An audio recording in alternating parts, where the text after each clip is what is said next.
మీరు ఇప్పుడు ఏం కోరుకుంటున్నారు నాకు అసలు? సార్ మాకు రేషన్ ఓకే ఆయిల్, ఓకే ఇది కందిపప్పు, ఓకే ఇలాంటి ప్రొవిజన్స్ ఓకే ఇలాంటివి కావాలి సార్ మాకు. ఓకే.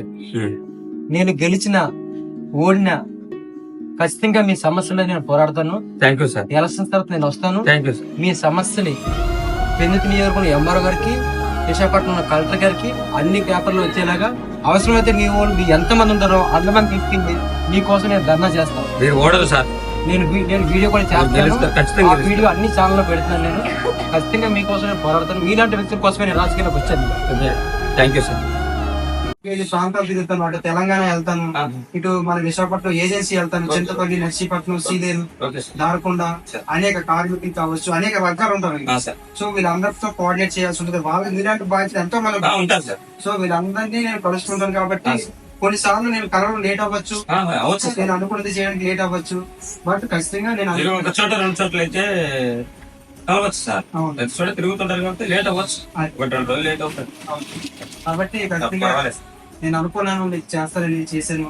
ఖచ్చితంగా ఎంత వరకు ఫైట్ చేయాలో ప్రభుత్వం తరఫున అంతవరకు నేను ఫైట్ చేస్తాను. మీరేం ధైర్యంగా ఉండండి.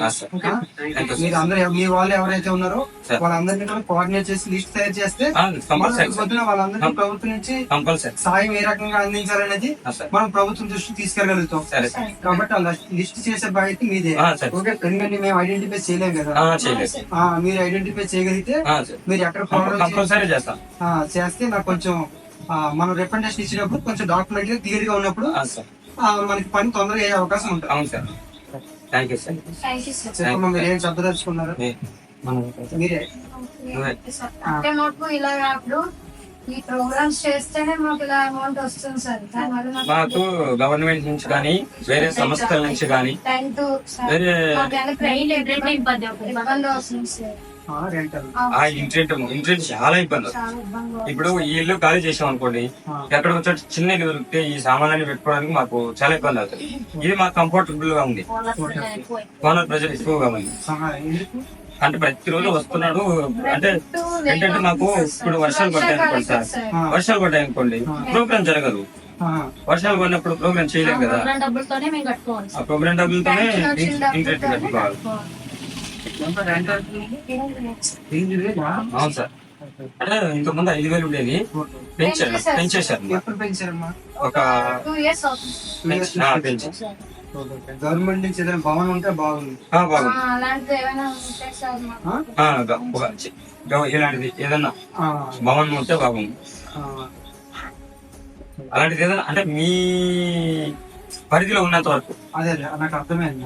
ప్రభుత్వం నుంచి ఏదైనా మీకు వసతి కలిసి అది నేను మీకు ప్రొవైడ్ చేయగలిగితే మీరు ఫస్ట్ ఆ షెడ్ లో ఉండి ఏదైనా సెటిల్ అవడం. అవును సార్, అర్థమైంది నాకు. మాకు తల్లిదండ్రులు లేరు,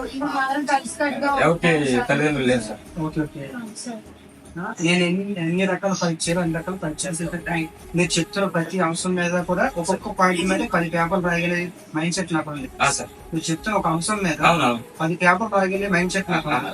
సో మీరు చెప్తున్న ప్రతి మాటలు కూడా నాకు డెప్త్ వెళ్ళగలిగితే అర్థం చేసుకునే మనస్తత్వం ఉంది, సమాజం పట్ల అవగాహన ఉంది, చట్టాలు వ్యవస్థలు ప్రభుత్వం పట్ల కూడా ప్రభుత్వంతో ఏ రకంగా పని చేయించాలని అర్థం చేస్తుంటారు కాబట్టి మళ్ళీ మా దగ్గరికి వచ్చారు సార్. Thank you.